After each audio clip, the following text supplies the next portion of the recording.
पंढरीनाथ भगवान की जय. विठ्ठल विठ्ठल विठ्ठल विठ्ठल विठ्ठल पुंडलिक वरदा हरी विठ्ठल श्री ज्ञानेश्वर तुकाराम माऊली ज्ञानेश्वर महाराज की शांती ब्रह्म एकनाथ महाराज की जय. तुकाराम महाराज की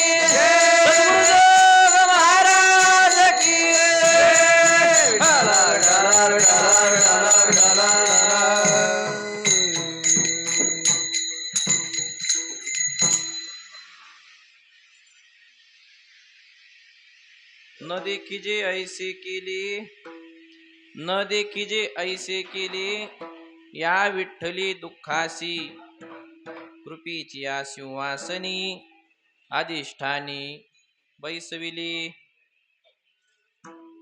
लागता तो नै वारा क्षीरसागरा शयनी तुका म्हणे अवघे ठाई मज पायी राखावे कृपेची या सिंहासनी अधिष्ठानी बैसविले. पांडुरंगा करू प्रथम नमन, पांडुरंगा करू प्रथम नमन, पांडुरंगा करू प्रथम नमन, पांडुरंगा करू प्रथम नमन. दुसरे चरण संतांची, दुसरे चरण संतांची, दुसरे चरण संतांची त्यांच्या कृपादाने कथेचा विस्तार, कृपादाने कथेचा विस्तार, त्यांच्या कृपादाने कथेचा विस्तार, कृपादाने कथेचा विस्तार. बाबाजी सद्गुरुदास तुका, बाबाजी सद्गुरुदास तुका, बाबाजी सद्गुरुदास तुका.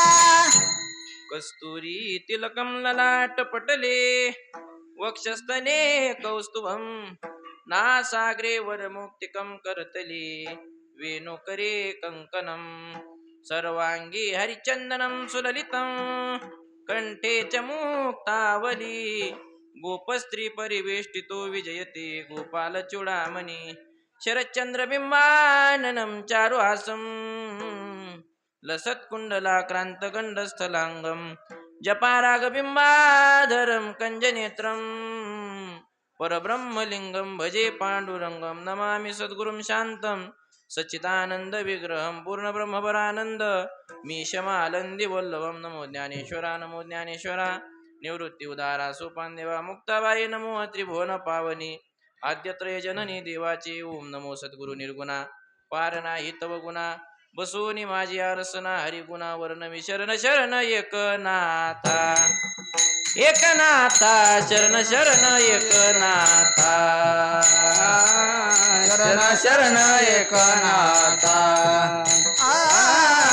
शरण शरण एकनाथा. पाये माथा ठेविला, पाये माथा ठेविला नका पाहू गुण दोष, गुण दोष नका पाहू गुण दोष. पाये माथा ठेविला, पाये माथा ठेविला नका पाहू गुण दोष, गुण दोष नका पाहू गुण दोष. नमो सद्गुरु तुकया ज्ञान दीपा, नमो सद्गुरु सच्चिदानंद रूपा, नमो सद्गुरु भक्त कल्याण मूर्ती, नमो सद्गुरु भास्करा पूर्ण कीर्ती. ऐके वचन कमळापती, ऐके वचन कमळापती, ऐके वचन कमळापती. ऐके वचन कमळापती. माझी रंकाची विनंती, माझी रंकाची विनंती, कर जोडी तो कथी काळी, कर जोडी तो कथी काळी. माझी रंकाची विनंती, माझी रंकाची विनंती, कर जोडी तो कथे काळी, कर जोडी तो कथे काळी. न देखीजे ऐसे केले या विठ्ठली दुःखासी, कृपेची या सिंहासनी अधिष्ठानी बैसविले.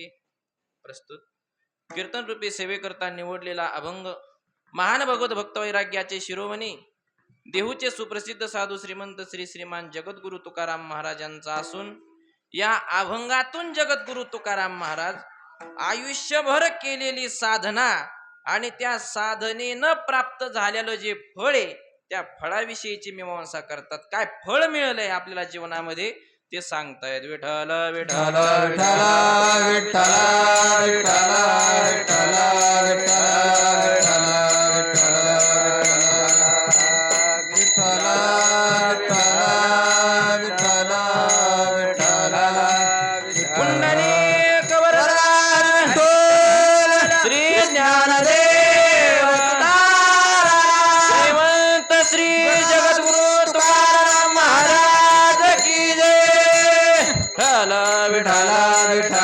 विठ्ठल विठ्ठल विठ्ठल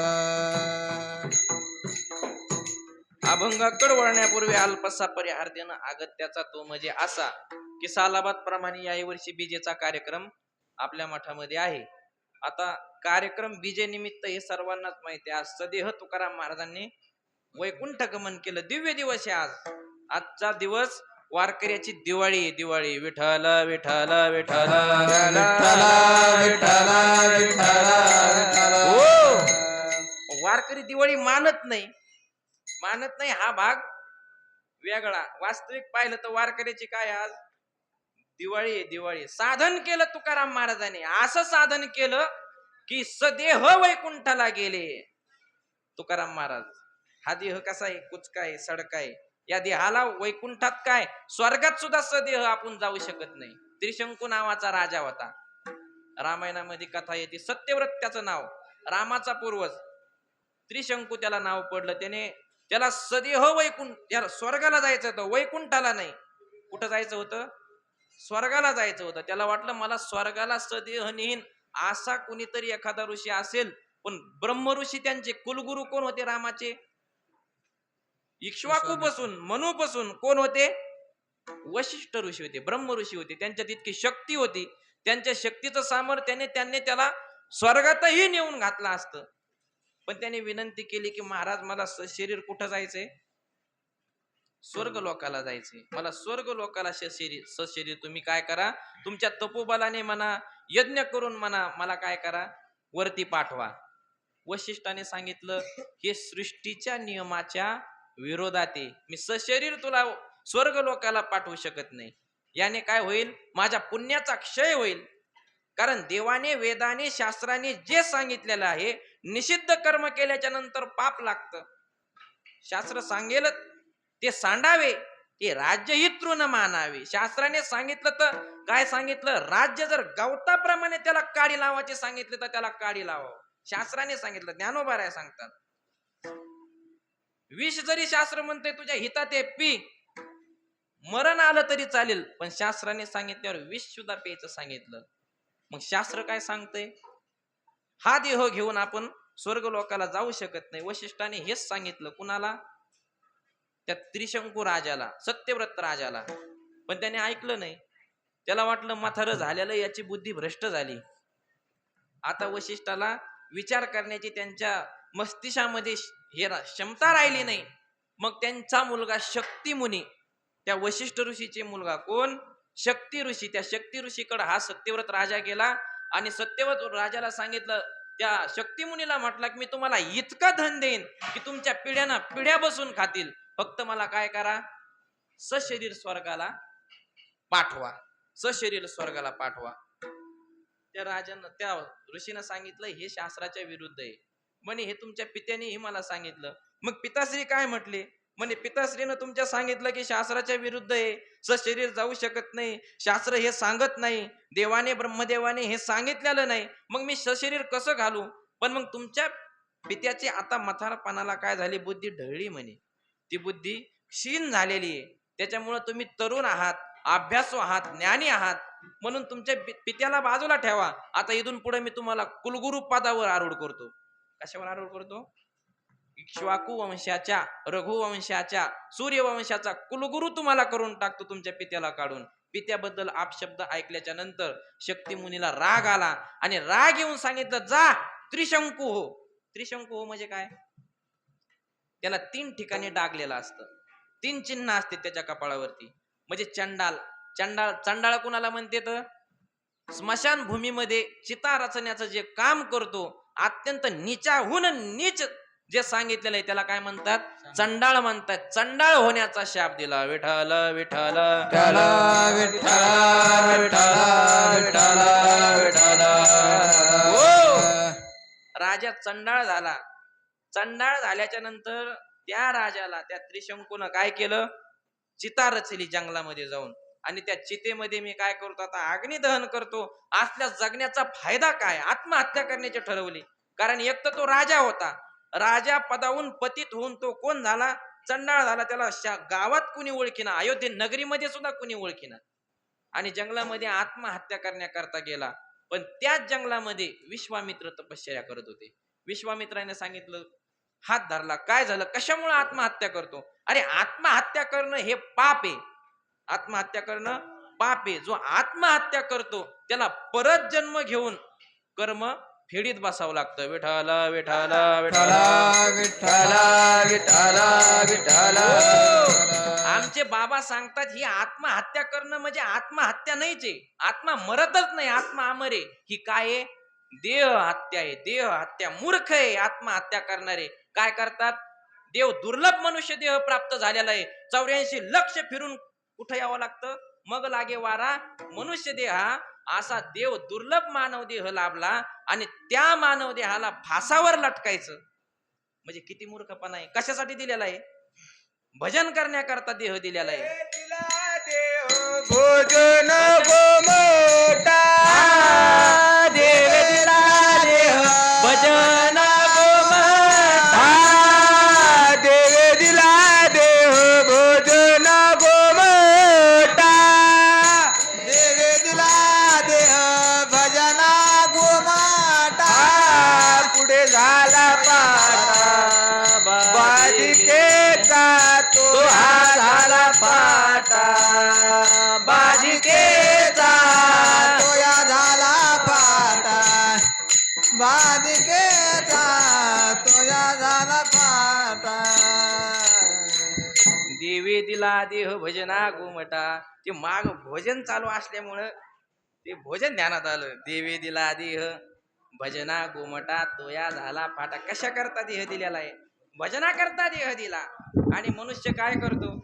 थोडीशी चिंता झाली की विष प्यायचं. सहजरित्या विष पिऊन जातो माणूस, सहजरित्या. एवढं सोपं नाही. डुकराच्या, मांजराच्या, कुत्र्याच्या, कीटकांच्या अत्यंत घाण योनीमध्ये जन्म घेणं लागतो आपल्याला. 84 योनी फिरावं लागतात, मग मनुष्य देह मिळतो. आणि खुशाल माणूस त्याला फासावर लटकतो. आत्महत्या करणं पाप आहे. आत्महत्या म्हणजे त्याला आत्महत्या नाही, त्याला देह हत्या म्हणतात. आणि देह हत्या करणं म्हणजे आपणच आपल्या पायावर कुऱ्हाड मारून घेण्यासारखं आहे. विठ्ठल विठ्ठल विठ्ठल विठ्ठल विठ्ठल विठ्ठल विठ्ठल. विश्वामित्राने सांगितलं, अरे तू काय करतोय? एवढा दुर्लभ मनुष्य देह तुला मिळाला ना, आत्महत्या करतो. सांगितलं या जगण्याला अर्थ काय आहे? मी त्रिशंकू झालो, चंडाळ झालो, मी सत्यव्रत राजा आहे अयोध्या नगरीचा. आणि वशिष्ठाकडे मी काय केली? प्रार्थना केली. त्यांनी सगळी घडलेली घटना सांगितली आणि मला शाप दिला की मी चंडाळ. मला फायदा काय आहे? म्हणून वशिष्ठाचं आणि विश्वामित्राचं भांडण लागलेलं होतं. त्यांनी सांगितलं, वशिष्ठ तुला स्वर्गामध्ये सशरीर घालू शकत नाही, मी घालतो. म्हणजे बुवा बुवा लोकात आताच भांडण आहे असं नाही. पहिल्यापासून आहेत विठ्ठल विठ्ठल विठ्ठल विठ्ठल विठ्ठल विठ्ठल विठ्ठल विठ्ठल यज्ञ केला विश्वामित्राने, आहुत्या सोडल्या यज्ञामध्ये, आणि यज्ञामध्ये आहुत्या सोडल्याच्या नंतर देवाने त्या आहुत्या घेतल्याच नाही, अग्नीही आला नाही, योग अग्नी पेटवला, आहुत्या देवाने खाली फेकून दिल्या, कारण हे सृष्टी नियमाच्या विरोधात आहे. ब्रह्मदेवाने असं सांगितलं नाही आम्ही सशरीर कुणाला घेऊ शकत नाही, तुझ्या आहुत्याच आम्ही स्वीकार करत नाही. विश्वामित्राला राग आला, विश्वामित्राने अर्ध तपोबल लावलं आणि त्या त्रिशंकूला सशरीर पुढं घातलं, नेऊन स्वर्गात नेऊन घातलं, पण स्वर्गातून इंद्राने त्याला खाली ढकलून दिलं परत. मग विश्वामित्राला राग आला, तपश्चर्येची ताकद होती, हातामध्ये कमंडलूतलं पाणी घेतलं वर फेकलं, दुसरी सृष्टीत निर्माण केली. एकाची शाटी तपिन्नली, एके सृष्टीवरही सृष्टी केली. हे वर्णन विश्वामित्राचं आहे. सृष्टीत दुसरं जगत निर्माण करून टाकलं विश्वामित्राने, एवढी ताकद त्या विश्वामित्राची. पण ते जग या लागलं, ते सूर्यमंडळाची जी कक्षा असते, प्रत्येक ग्रह त्याच्यावर तयार केलेले असते, 14 भुवन आकाशगंगेमध्ये आपल्या आपल्या जागी स्थित असते, आणि नवीन केलेल्या जगामुळे त्याच्यामध्ये अडथळा जर आला आणि त्याची जर टक्कर झाली तर 14 भुवन नष्ट होतील. देवाला चिंता पडली, बृहस्पतीला चिंता पडली. नारद महर्षी आणि बृहस्पती कुठं आले? त्या त्रिशंकूकडे आले, त्या विश्वामित्राकडे आले, सांगितलं तुमची सृष्टी काढून घ्या, आम्ही त्रिशंकूला असं स्थान देऊ की ते स्थान स्वर्गासारखंच असेल. स्वर्गात नाही घेतलं. 3 चांदण्या दिसतात आपल्याला, वर पाहिलं का, एका लाईनीत जशा 7 चांदण्या आहेत ना, तशा 3 दिसतात. ते त्रिशंकूचं नगर म्हणून ओळखल्या गेलं. त्याला त्रिशंकूला एक वेगळं स्थान देऊ टाकलं, स्थान दुसरं दिलं, पण सशरीर स्वर्गात नाही घेतलं. विठ्ठल विठ्ठल विठ्ठल विठ्ठल विठ्ठल विठ्ठल विठ्ठल. वैकुंठ कुठं राहिला? स्वर्ग तर लांबच राहिला, पण वैकुंठच किती लांब आहे. स्वर्गातच नाही घेतलं त्या त्रिशंकूला. पण आमच्या तुकाराम महाराजांची ख्याती कशी आहे महाराज, सशरीर वैकुंठाला तुकाराम महाराजांनी आज काय केलेलं आहे, विमानात बसून सशरीर गेलेले आहे. विठ्ठल विठ्ठल विठ्ठल विठ्ठल विठ्ठल विठ्ठल. प्रयाण काळी देवी विमान पाठविले, प्रयाण काळी देवी विमान पाठविले, कैच्या काळा माझी अद्भुत वर्तले, त्या काळा माझे अद्भुत वर्तिले. मानव देह घेऊन या निज धामा गेले, मानव देह घेऊन या निज धामा गेले. निळा म्हणे सकळा संता तोषविले, निळा म्हणे सकळा संता तोषविले, निळा म्हणे सकळा संता तोषविले, निळा म्हणे सकळा संता तोषविले. जय जयाजी सद्गुरु स्वामी तुकया तारा, जय जयाजी सद्गुरु स्वामी तुकया तारा, जय जयाजी सद्गुरु स्वामी तुकया तारा, जय जयाजी सद्गुरु स्वामी तुकया तारा. आरतीतच तुकाराम महाराजांनी निळोबारायाने लिहून ठेवलं काय, की प्रयाण काळी देवी विमान पाठविली, कळीच्या काळा माझी अद्भुत अशी घटना झाली, एकोहम द्वितीयो नास्ती, ना भूतो ना भविष्यती, अशी कधी पहिल्यांदाही झाली नाही आणि परत कधी होणारही नाही, अशी घटना तुकाराम महाराजांनी केली. काय, कळीच्या काळा माझी अद्भुत वर्तली. घटना काय झाली, मानव देह घेऊन निज धामा गेली, निळा म्हणे सकळा संता तोषविले. मानव देह जो इथंच सोडावा लागतो, या पृथ्वी तलावर आल्याच्या नंतर महाराज सगळ्यांनाच मारावं लागतं, देव असू नाही तर देवाचा बाप असो, दोघालाही मारावं लागतं. विठ्ठल विठ्ठल विठ्ठल विठ्ठल विठ्ठल विठ्ठल विठ्ठल. सोडावाच लागतो देह इथं. 9 भी मर गए 10 भी मर गए सहस्र 88. 9 भी मर गए 10 भी मर गए सहस्र 88. 9 भी मर गए 10 भी मर गए सहस्र 88. 9 भी मर गए 10 भी मर गए सहस्र 88. 33 कोटि देवता मर गए, 33 कोटि देवता मर गए, पड़े काल के फांसी, जम का अजब तड़ाका बे, तू क्या जाने लड़का बे, यम का अजब तड़ाका बे, तू क्या जाने लड़का बे। हे जमका अजब तड़ाका रे, तू क्या जाने जमका रे, जमका अजब तड़ाका रे, तू क्या जाने तड़का रे। कबीर महाराज सांगतात, काय सांगतात?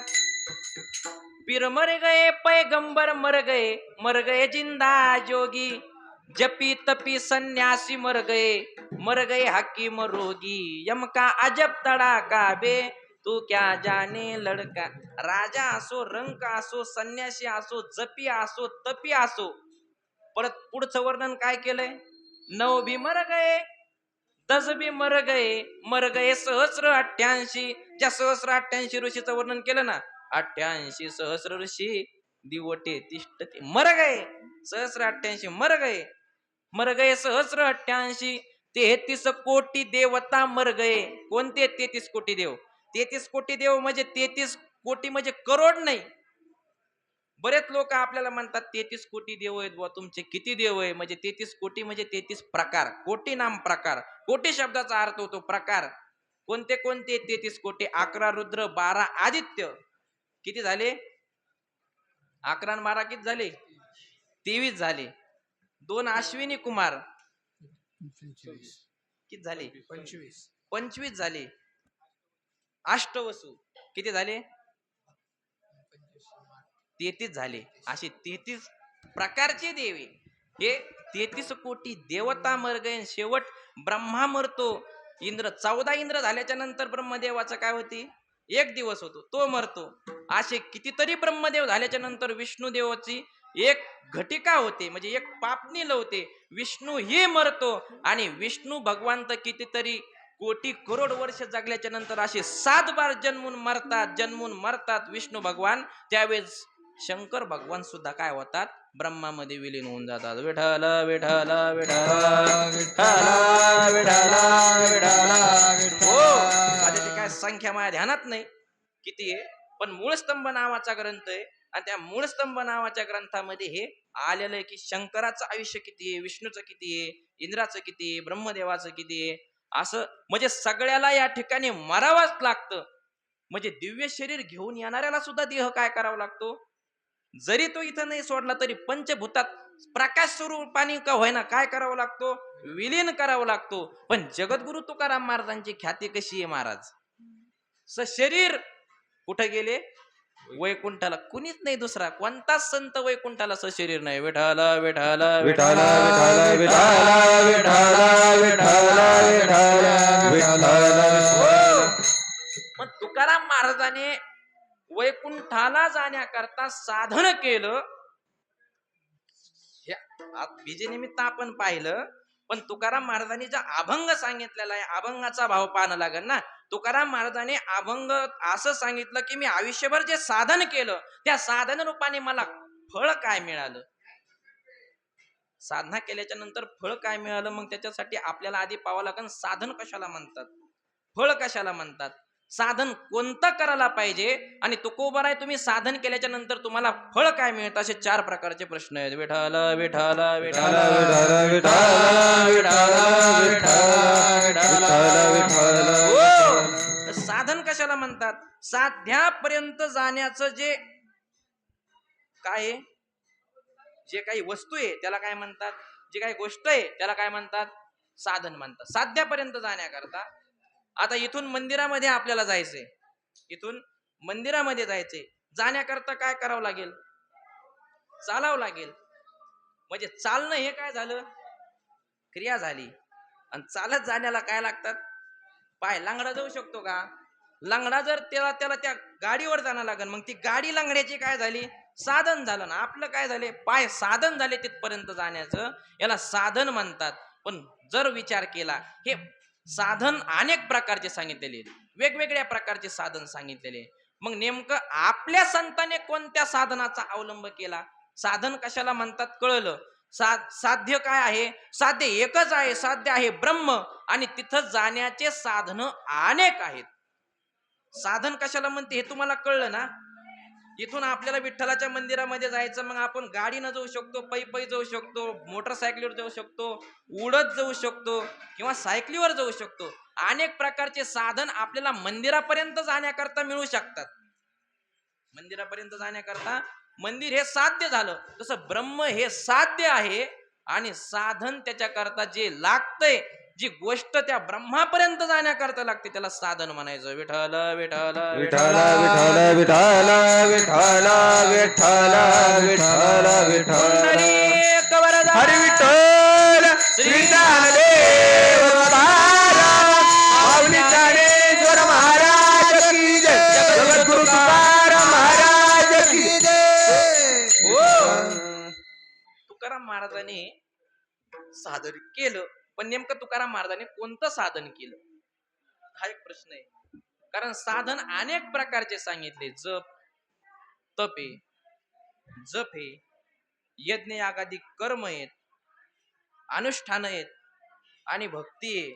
यामध्ये तुकाराम महाराजांनी कोणतं साधन केलंय? नेमकं तुकाराम महाराज साधन केलं, साधन करून तुकाराम महाराजाला फळाची ब्रह्माची प्राप्ती झालेली.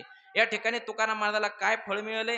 सरळ सरळ त्यांना जे फळ मिळाले ते ब्रह्मस्वरूप झालेले, हे त्यांना फळ प्राप्त, देव त्यांना भेटला, हे त्यांचं फळ आहे. पण फळाकड जाण्याकरता तुकाराम महाराजांनी साधन कोणतं केलं? विठ्ठल विठ्ठल विठ्ठल विठ्ठल विठ्ठल विठ्ठल विठ्ठल.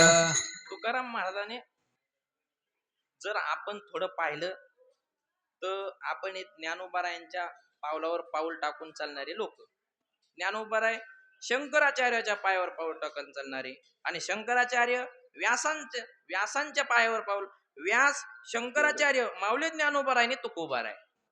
हा, आपण शंकर मताचे, आपण शंकराचार्याच्या मताचे. आपला वारकरी संप्रदाय हा शंकराचार्याच्या मताचा आहे. आणि शंकराचार्यांनी पंचायतन मांडलेलं आहे, देव पंचायतन मानलेलं आहे. त्यामध्ये शाक्त, वैष्णव, शैव, शौर्य आणि गाणपत्य असे 5 प्रकारचे काय पडतात? संप्रदाय आहेत. विठ्ठल विठ्ठल विठ्ठल विठ्ठल विठ्ठल विठ्ठल विठ्ठल विठ्ठल. गणपतीची जे उपासना करतात त्यांना गाणपत्य म्हणतात. गणपतीची उपासना करणार, गणपती मोक्ष देतो. देवी शाक्त म्हणजे देवीचे उपासक, देवी ही मोक्ष देते. सूर्य ही मोक्ष देतो, शिव ही मोक्ष देतो आणि विष्णू ही मोक्ष देतो. 5 देवता मोक्षाचं फळ प्रदान करणारे आहेत. मग तुम्ही काय आसरा पुजल्यावर तुम्हाला हे नाही भेटणार, मोक्ष नाही मिळणार. तुमच्या पोरगी रडत असली तर पोरगी रडाची थांबन, आसराच्या सवासण्या घातल्याच्यानं मोक्ष नाही मिळणार. मोक्ष मिळण्याकरता 5 देवता प्रबल सांगितलेले आहेत. ह्या 5 देवताचं जर पूजन केलं तर ह्या 5 देवता आपल्याला मोक्षापर्यंत नेतात. पण मग प्रत्येकाचं साधन वेगवेगळं सांगितलेलं आहे. गणपतीची पूजा कशी करायची, कसा गणपती बाप्पा मोक्ष देणार, त्याला गणेश पुराण वाचावं लागेल आपल्याला. मग बाजूला ठेवा. शिवाची पूजा कशी करायची, त्याची साधना कशी करायची. आता शैव मार्ग ही 2 आहेत. एक वामपंथी शैव मार्ग आहे, सात्विक शैव मार्ग आहे. विठ्ठल विठ्ठल विठ्ठल विठ्ठल विठ्ठल शाक्तामध्ये 2 मार्ग आहे. वामपंथी शाक्त मार्ग आहे आणि सात्विक शाक्त मार्ग आहे. आता वृंदावनला जर गेलं तर वृंदावनामध्ये राहणाऱ्या लोकांसारखे ते वैष्णव म्हणून जरी घेत असले, सगळे संप्रदाय, निंबार्क संप्रदाय असू द्या, वल्लभाचार्याचा संप्रदाय असू द्या, रामानंदी संप्रदाय, कोणत्याही संप्रदायाचा जर विचार केला, जरी वैष्णव म्हणून घेत असले, तर त्यांच्या एवढा मोठा कुणी दुसरा शाक्त संप्रदाय असेल का? कारण ते पूजा कुणाची करतात? राधेची पूजा करतात, राधाराणीची पूजा करतात. राधाराणी कुणाचे अवतार आहे? भगवती दुर्गेचे अवतार आहे. मग दुर्गेची पूजा करतात म्हणल्यावर ते कोण पाहिजेत? शाक्त पाहिजेत ना. पण ते कोण येतं? वैष्णव आहेत, वैष्णव. मग ते जी पूजा करतात तर ते कृष्णाला समजून त्या देवीची पूजा करतात, राधेची पूजा करतात. म्हणजे राधेची ही सात्विक पूजा आहे. आणि वांग मार्गाचा जर विचार केला तर देवा पुढे बोकडे कापणं, देवी पुढे काय करणं? बोकडे कापणं हा एक मार्ग आहे. पण या मार्गाने मनुष्याचं मोक्षाला नाही, मनुष्याचं पतन होतं. आता हा मार्ग मानलाय कोणी? विश्वामित्राने मोडीत काढलेली बलिप्रथा, ते बलीची जी प्रथा आहे ना, विश्वामित्राने मोडीत काढली. त्याच्यामुळे आपण देवापुढे काय करतो? नारळ फोडतो. नारळ फोडायचं सांगितलं देवीला. देवी पुढे कौळ माहितीये ना, घरामध्ये बांधत असतो आपण कौळ, नजर नाही लागावं म्हणून घराला. त्या कवळाची बली देवीला द्यायची सांगितली. बलीचे अनेक प्रकारे त्यांनी भाताच्या पिंडाच्या बळ्या द्यायच्या सांगितल्या, वेगवेगळ्या फळाच्या बळ्या द्यायच्या सांगितल्या. म्हणजे विश्वामित्राने शास्त्रामधून वेदामधून असं काही प्रमाण काढलं की तुम्हाला मेंढी, शेळी, काय म्हणते ना, वगार, म्हैस कापण्याची गरज नाही. तुम्ही काय करा, तेवढंच पुण्य तुम्हाला न पशु कापता लागेल. पशु कापल्यावर पुण्य लागतच नाही. आता ज्यांना खायचं होतं त्यांना लोक नाव ठेवत होते आणि आपल्याला नाव ठेवावं नाही, मग त्यांनी काय केलं, देवालाही त्याचा काय केला, नैवेद्य दाखवला. कधी देवीनं कधी मागितलंय का, कुठं असं आलंय का? देवी भागवत ऐकलं का तुम्ही? देवी भागवतामध्ये कुठं बलीचं आलंय का? कुठं काही, कुठं देवीने कधी मागितलंय का काही एखादं 2 पायाचं 4 पायाचं? कधीच नाही मागितलेलं देवीने. हे ज्यांना खायचंय त्यांनी ह्या परंपरा चालू केल्या. विठ्ठल विठ्ठल विठ्ठल विठ्ठल विठ्ठल विठ्ठल. कठीण मार्ग आहे. तुकाराम महाराजांनी हे पंथच सांडले. शैव मार्गातही 2 प्रकारे, जशी विष्णूची भक्ती केल्या जाते वैष्णव मध्ये, तशी दोन्ही देव एक पायी. आपल्यासाठी दोन्हीही एक आहे. पण जे मूळ निस्ते शैव कट्टर आहेत आणि जे कट्टर वैष्णव आहेत यांच्यामध्ये भांडण आहे. ते सारून सुद्धा त्या वैष्णवाच्या बाया काय करतात, उभं घेतात. असं आडवं नाही घेत का? शंकराचा गंध आडवा असतो. सारून सुद्धा असं उभं घेतात त्या, उभं वैष्णवाच्या. आणि शैवाच्या सारून सुद्धा असं आडवं घेतात. असं नाही घेत ते, पुढं पुढं ढकलीत नाही चलत, त्या आडवं सारे त्यात. इतका त्यांच्यात कट्टरपणा आहे. विठ्ठल विठ्ठल विठ्ठल विठ्ठल विठ्ठल विठ्ठल विठ्ठल. त्याच्यामध्ये आता मग ते वाम मार्ग शैवाचा माहिती तुम्हाला, चटकी करणाऱ्या बाया गावात राहत्या, माणसं राहते. चटकी कर, चुटकी कर, उच्चाटन, जारण, मारण, मोहन, स्तंभन, हे जे करते, हे जे केल्या जातं, हे वाम मार्ग आहे. शैव पंथाचा कोणता मार्ग आहे?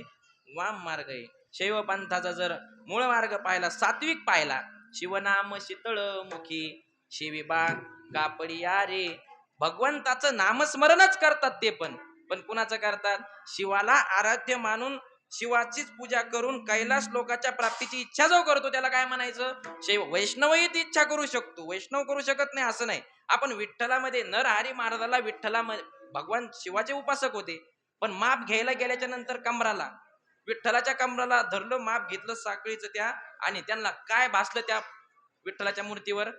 पिंड भासली. पिंड म्हणजे वैष्णव असतानाही त्यांना शिवलोक प्राप्त झाला. विठ्ठल विठ्ठल विठ्ठल विठ्ठल विठ्ठल.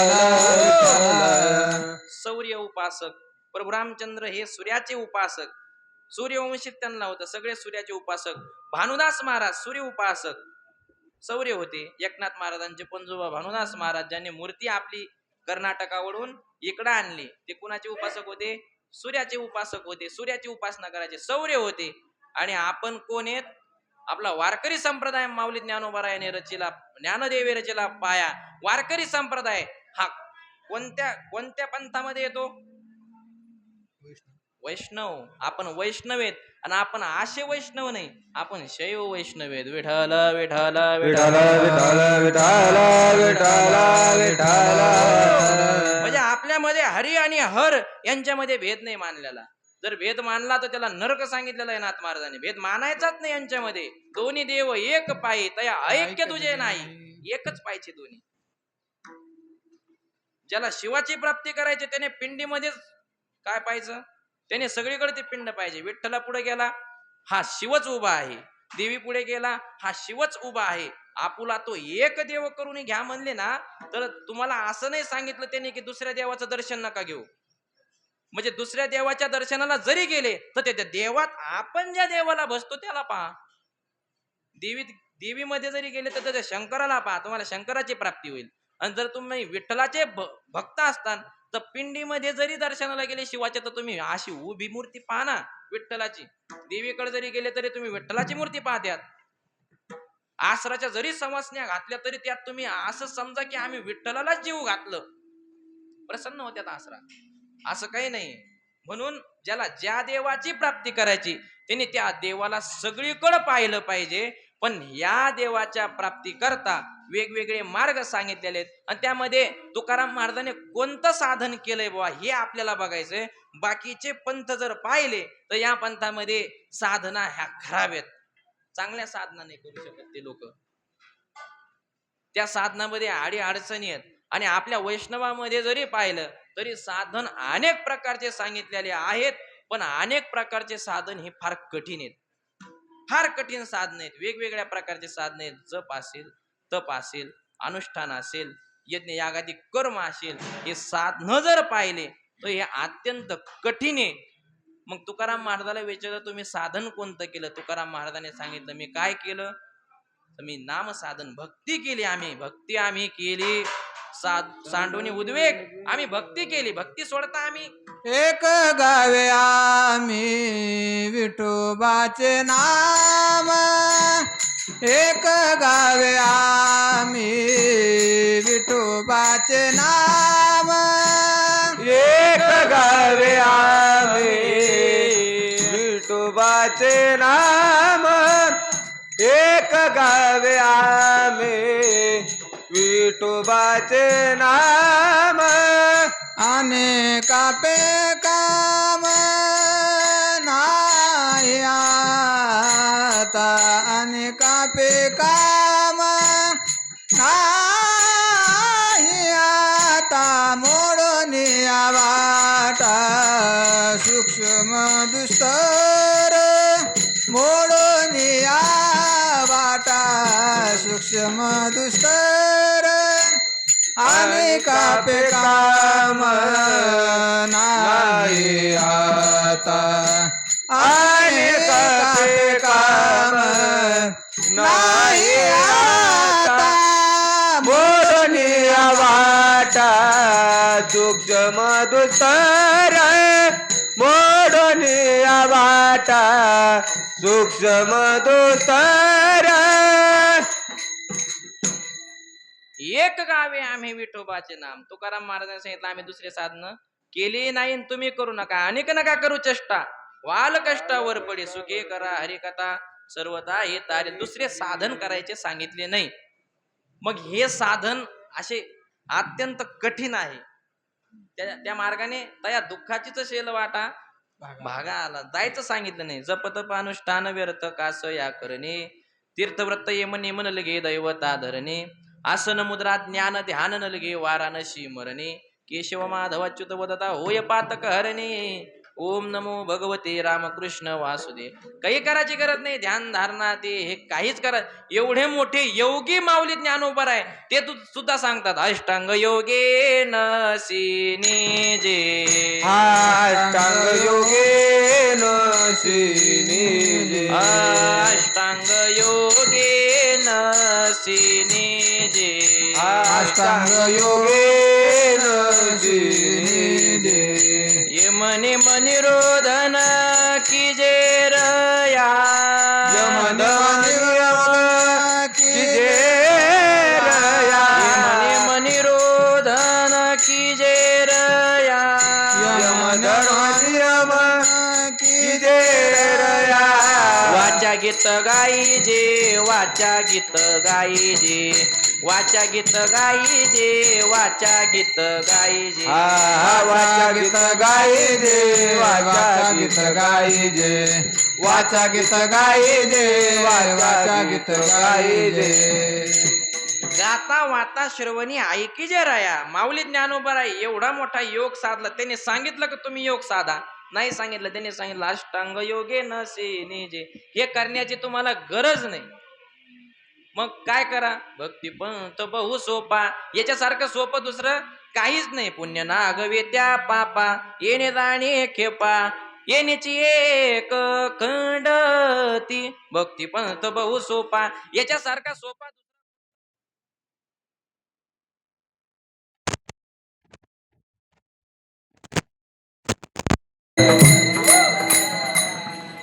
तुकाराम महाराज तुम्ही कोणतं साधन केलं? आणि भक्तीचं साधन केलं. साधन कशाला म्हणतात? तुकाराम महाराज तुम्ही कोणतं साधन केलं? दोन प्रश्न सुटले. फळ कशाला म्हणतात? तुकाराम महाराज सांगितलं फळ, या जन्मामध्ये फळ काय आहे तर आयुष्याच्या साधने आणि सच्चिदानंद पदवी गेली. सच्चिदानंद या पदावर आरूढ होणं हेच काय आहे आयुष्यामधलं काय आहे? फळ. संध्याच्या सगळ्या गाठी लालू संध्याच्या गाठी सुटणं हे फळ आहे. परब्रह्माची प्राप्ती होणं हे फळ आहे. इच्छा मरण, आशा मरण हे काय आहे? फळ आहे. आशा प्रकारचं फळ आम्ही ते म्हणजे आम्ही फक्त सीताफळ रामफळ आहे का बुवा? हे ब्रह्मफळ नेमकं काय? आपण आम्ही ते सीताफळाचे रामफळाचे कलम केल्याच्या नंतर आता नवीन फळ आलंय हनुमान फळ, ते पण आम्ही ऐकलं. पण हे ब्रह्मफळ नेमकं काय? ब्रह्मफळ कशाला म्हणायचे? तुकाराम महाराज तुम्हाला कोणतं फळ प्राप्त झालं? तुकाराम महाराजांच्या फळ कोणतं प्राप्त झालं?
अशा प्रकारचं देवाने फळ दिलं.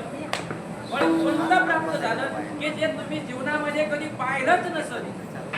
तू पाहिलं नाही, तुझ्या बापाने पाहिलं नाही, तुझ्या आजोबानं पाहिलं नाही. अशा प्रकारचं फळ तुकाराम महाराज म्हणतात. काय झालं? अशा प्रकारचं फळ देवाने मला दिलं. काय फळ दिलं? न देखी जे ऐसे गेले या विठ्ठले दुःखासी. काय केलं विठ्ठलाने? माझं सगळं दुःखच हारून घेतलं. आता आम्ही फक्त काय झालो? आनंद स्वरूप झालो. आनंद स्वरूप विठ्ठल विठ्ठल.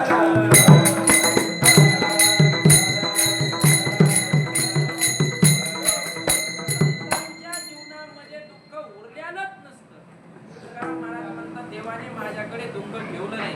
तुकाराम महाराज जीवन चरित्र आपण पाहिलेलं आहे. तुकाराम महाराजांच्या घरी अत्यंत बिकट परिस्थिती होती. सगळी बिकट परिस्थिती म्हणजे तुकाराम महाराज वर्णन करतात. आम्ही सदैव सुडके, आम्ही सदैव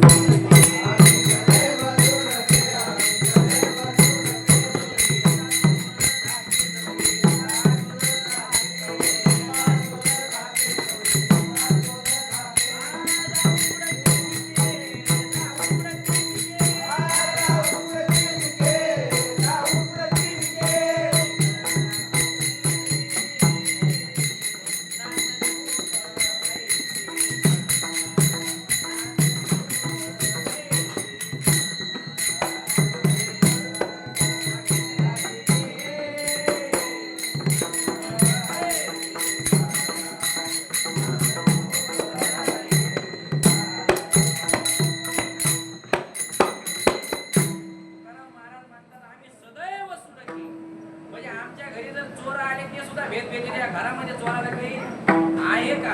अशा प्रकारचे आम्ही सदैव सुरती. जवळी येतात चोर धाके, जावं पडते पिके. आम्ही जर कुठे गेलो तर कुत्र्यानं आमच्या घराचं राखण करावं. कुत्र्याच्या भरोश्यावर आम्ही सरळ घर सोडून जातो. आमच्याकडे काही नाही. अशा प्रकारची तुकाराम महाराजांची काय होती? परिस्थिती होती.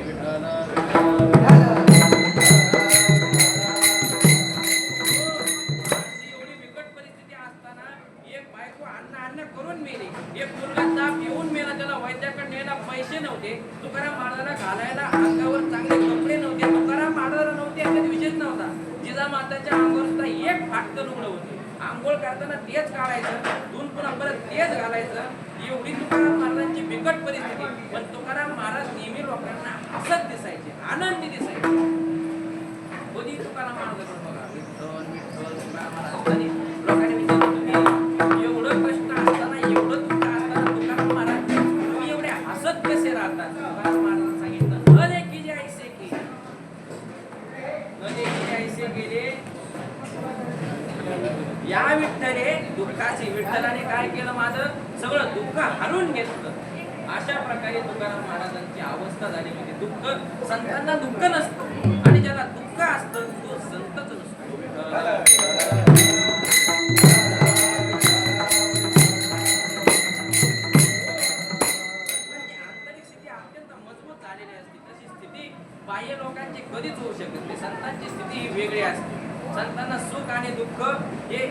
समान असतं. सुख दुःख समासमी. सुख दुःख संताना नसतं. समशत्रूचे मित्रेज रामानापमानयो शीतोष्ण सुख दुःखेषु समसंग विवर्जित. त्याला सुख आणि दुःख, शत्रू आणि मित्र, आपलं पोरग आणि शत्रूचं पोरग ज्याला समान असतं त्याला संत म्हणायचं. म्हणजे देवाने अवस्थाच अशी केलेली असते संतांची, त्यांचं सगळं दुःख हिरावून घे, त्यांना दुःखच होत नाही कशाचं. या देहाला कष्ट दिलं तरी संतांना दुःख होत नाही, संतांना मानसिकही दुःख होत नाही. आधी भौतिक, आधी दैविक आणि आध्यात्मिक तिन्ही प्रकारच्या दुःखाचा संतांचा नाश झालेला असतो.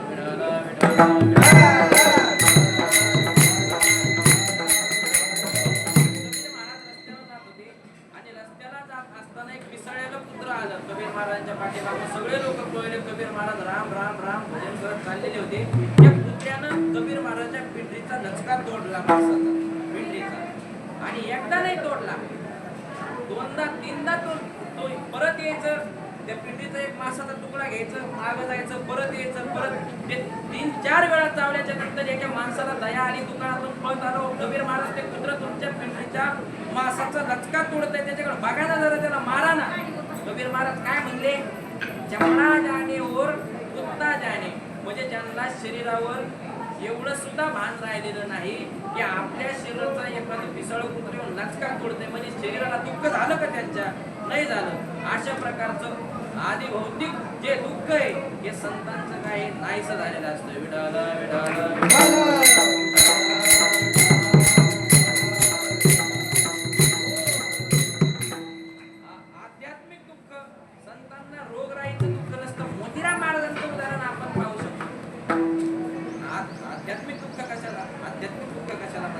शरीरामध्ये जे रोग उत्पन्न होतात, शरीरामध्ये जी व्याधी उत्पन्न होती, त्याला ते दुःख मानतच नाही. त्या दुःखाने त्यांना काहीच फरक पडत नाही. त्यांच्या पायामध्ये आळ्या पडल्या. कुणाच्या? मोतीराम बाबाच्या पायामध्ये काय झालं? त्या आळ्या पडल्या होत्या. खाली पडलेल्या आळ्या वस्तू पुन्हा तुला टाकल्या, पायामध्ये टाकल्या. त्यांना साखर पण टाकत होते म्हणे ते खायला. म्हणजे आध्यात्मिक दुःख संतांना आहे का? आपण काय केलं असतं? आपण त्याच्यात त्याशी औषधाचे इंजेक्शन मारले असते, लवकर याला काढून त्या आळ्या चपलानं मारल्या असत्या, माझ्या पायात होता का? उलट त्यांना आपण असं केलं असतं. पण संतांचं आधी भौतिक दुःख, आध्यात्मिक दुःख सुद्धा संताला नसतं. संतांचं दुःख हे देवाने भरून घेतलेलं असतं.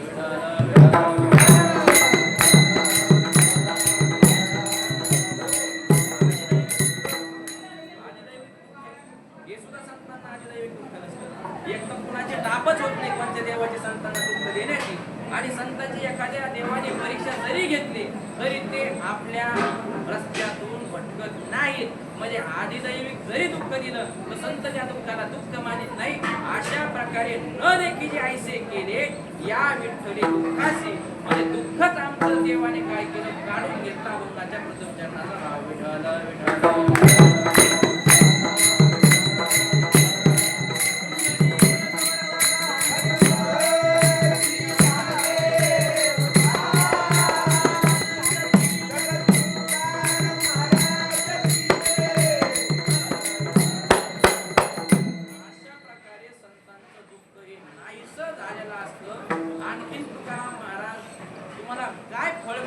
आणि स्वतःला काय फळ मिळालं याचं दुसऱ्या चरणामध्ये वर्णन करतात.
एवढी कृपा केली की कृपेच्या सिंहासनावर भगवंताने आम्हाला बसविलं, अधिष्ठानावर बसविलं.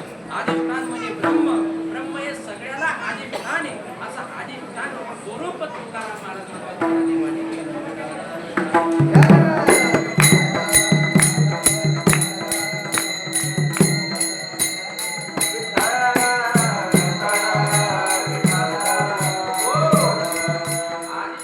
आम्हाला काय केलं, भगवंत देवाने अधिष्ठान स्वरूप करून टाकलं.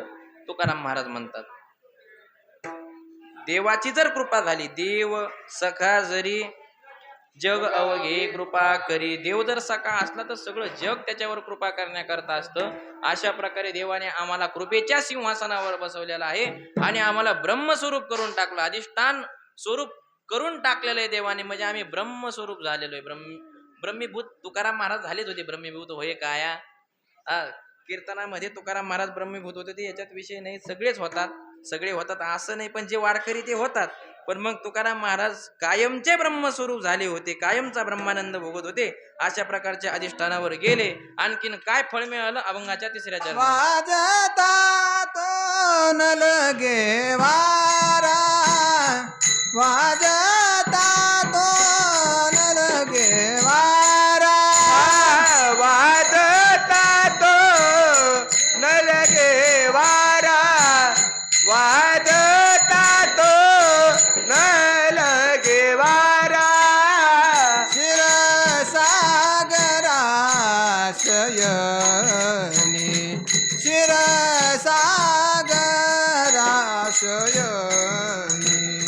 कृपेचिया सिंहासनी, कृपेचिया सिंहासनी. क्षीरसागराशयनी, क्षीरसागराशयनी, कृपेचिया सिंहासनी, कृपेचिया सिंहासनी.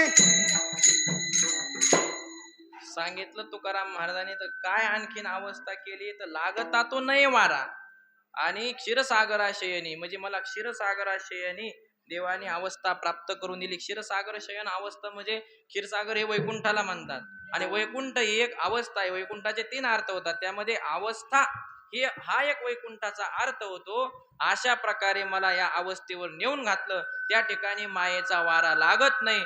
तुकाराम महाराज म्हणतात, तुका म्हणे अवघे ठाई. सगळ्या ठिकाणी देवाने असं काही करून ठेवलं की सगळ्या ठिकाणी मी ब्रह्मस्वरूप झालो आणि मज पायी राखावी. तुका म्हणे अवघे ठाई मज पायी राखिले. तुकाराम महाराज म्हणतात, सगळ्या संकटातून भगवंताने इथपर्यंत आणलं.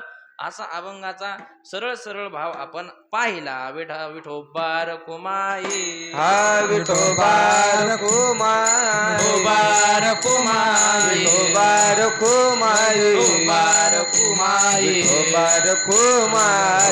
रखुमाई, विठोबा रखुमाई. आता आज बीजेच्या निमित्ताने कार्यक्रम आहे. थोडस तुकाराम महाराजांचं 5-10 मिनिटाचं आपल्याला चरित्र पाहावं लागेल. तुकाराम महाराजांचं चरित्र जर पाहिलं नाही तर आजच्या कीर्तनाचा काही उपयोग होत नसतो. जसं काल्याच्या कीर्तनामध्ये अभंग जरी घेतला तर शेवट काला देवाचा प्रसंग वर्णन करावाच लागतो. तसं हे नैमित्तिक कीर्तन आहे.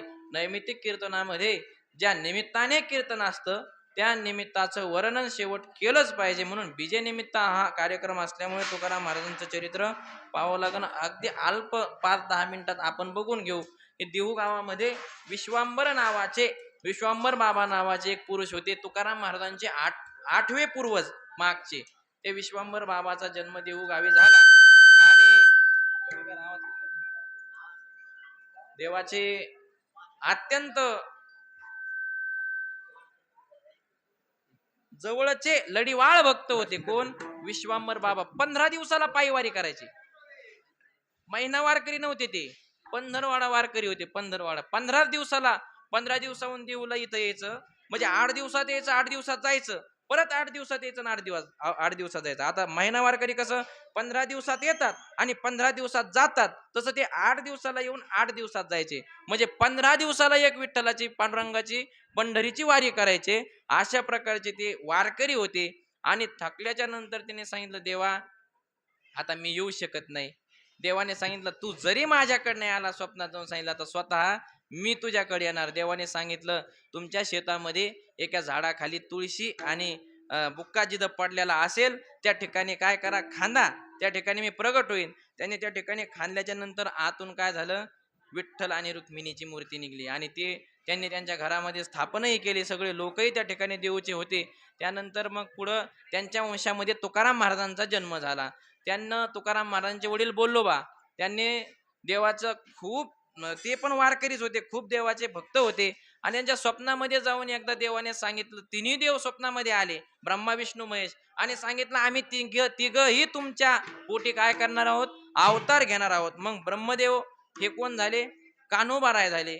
आणि शंकर हे सावजी झाले. आणि विष्णू भगवान हे तुकोबारायाच्या अवताराने अवतरले. विठ्ठल विठ्ठल विठ्ठल विठ्ठल विठ्ठल विठ्ठल विठ्ठल. त्यानंतर तिघांचेही लग्न एकच मंडपात झाले. सावजी वैरागी होते, शंकराचे अवतार होते, निघून गेले तीर्थयात्रेकरता, परत आलेच नाही.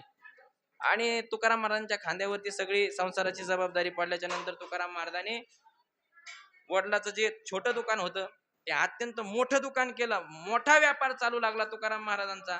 आणि व्यापार चालल्याच्या नंतर तुकाराम महाराजांचे आई वडील वारले. आई वडील वारल्याच्या नंतर तुकाराम महाराजाला अत्यंत दुःख झालं, कारण आई वडिलात तुकाराम महाराजांचा लय जीव होता. दुःख झालं. आणि दुःख झाल्याच्या नंतर दुकानदारकीत लक्षच लागना तुकाराम महाराजाचं. मग तुकाराम महाराज असे एकांतात बसायचे, डोंगरावरती जाऊन बसायचे, आठवणीत बसायचे. दुःख तुकाराम महाराजला सोडेना, ते हळहळ तुकाराम महाराजला सोडेना. मग तुकाराम महाराज देवाचेच भक्त असल्यामुळं, घरानाच वारकरी असल्यामुळं त्यांना वाटलं, आपल्या वाडवडिलांनी ग्रंथ वाचलेले आहेत आणि या ग्रंथामध्ये सुखाचं साधन सांगितलेलं आहे, थोडं वाचून बघावं. मग तुकाराम महाराजांनी नाथ महाराजांच्या वाङ्मयाचा अभ्यास केला. भागवत वाचलं, रामायण वाचलं, दोन्ही मुखोद्गत केलं. आणि गाथाही नाथ महाराजांचा मुखोद्गत केला. नामदेवरायांचा गाथा वाचला.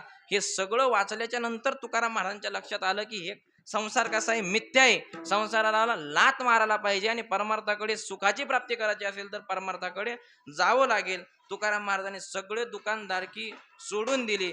जेवढं काही कर्ज होतं सगळं कर्ज इंद्रायणीत काय केलं, बुडून टाकलं. लोकांना दिलेलं कर्ज, सगळ्या वह्या कर्जाच्या काय केल्या, बुडून टाकल्या. आणि तुकोबाराय सगळ्या वह्या बुडल्याच्या नंतर नुसतं विठ्ठलाचं भजन करायचे, भिकारी झाले अशी अवस्था तुकाराम महाराजांनी करून घेतली. एवढे तुकाराम महाराजांना वैराग्य प्राप्त झालं. आणि मग तुकाराम महाराज हळूहळू कीर्तन केल्याच्या नंतर तुकाराम महाराजांची अवस्था ही मोठी होत गेली. साधक तुकोबारायातून सिद्ध तुकाराम महाराज झाले. आणि तुकाराम महाराजांची चर्चा सगळीकडे गेली. आणि सगळीकडे गेल्याच्या नंतर तुकाराम महाराजाला एक दिवशी चिंतामणी देवाने भेटायला बोलवलं. तर आळंदीमध्ये गेल्याच्या नंतर तुकाराम महाराज चलत असताना त्यांच्यापासून पक्षी उडून गेले. पक्षी उडल्याच्या नंतर तुकाराम महाराजाला वाटलं की आपण ब्रह्मस्वरूप झालेले असताना पक्षी का उडतात. म्हणून तिथंच तुकाराम महाराज अन्न पाण्याचा त्याग करून बसले. जोपर्यंत हे पक्षी माझ्या अंगावर येऊन बसत नाही तोपर्यंत मी या ठिकाणावर उठणार नाही.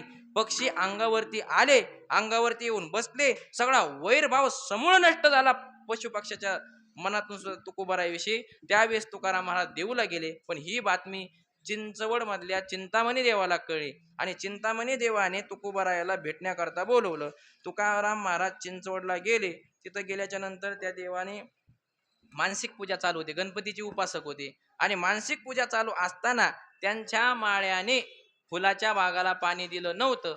ते मानसिक पूजेच्या आधी बागेची चक्कर मारून आले. आणि मानसिक पूजा करत असताना तो बाग ध्यानात आला. आणि बाग ध्यानात आल्याच्या नंतर ते मनातले मनात देवाचं पूजन करायचं सोडून त्या माळ्याला शिव्या देऊ लागले. आणि तुकाराम महाराज तिथे येऊन थांबलेले होते. आणि ते मानसिक पूजा झाल्याच्या नंतर उठल्याच्या नंतर त्यांनी तुकोबारायाला विचारलं, कोण तुम्ही. सांगितलं, मी तुकाराम. म्हणे या या या या तुम्हाला बोलवण्याकरताच मी माणूस पाठवला होता. म्हणे कधी आले. सांगितलं, तुम्ही माळ्याला शिव्या देत होता त्यावेळेस आलो. म्हणजे तुकाराम महाराजाला मनातलं कळत होतं. इथपर्यंतच्या सिद्ध्या तुकाराम महाराजाला मिळालेल्या होत्या.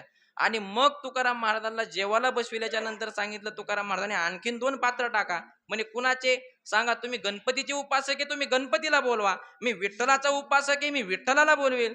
गणपतीला बोलवलं पण गणपती कुठं येतोय? मग तुकाराम महाराज सांगितलं गणपती बाप्पा आता येणार नाही. गणपती बाप्पा त्यांच्या भक्ताला वाचवण्याकरता समुद्रामध्ये गेलेले आहेत. समुद्रामध्ये नावेवर एक भक्त बुडत आहे आणि गणपती त्याला वाचवण्याकरता त्या ठिकाणी.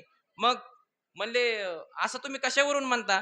बघा म्हणे तुमच्या गणपतीच्या मूर्तीचं जे पितांबर आहे तो पितांबर समुद्राच्या पाण्याने भिजलेला असन, त्याचं पाणी खारं लागन. मग समुद्राच्या पाण्याचा तो पितांबर पिळून पाहिला, पाणी पिऊन पाहिलं तर कसं लागलं? खारट लागलं.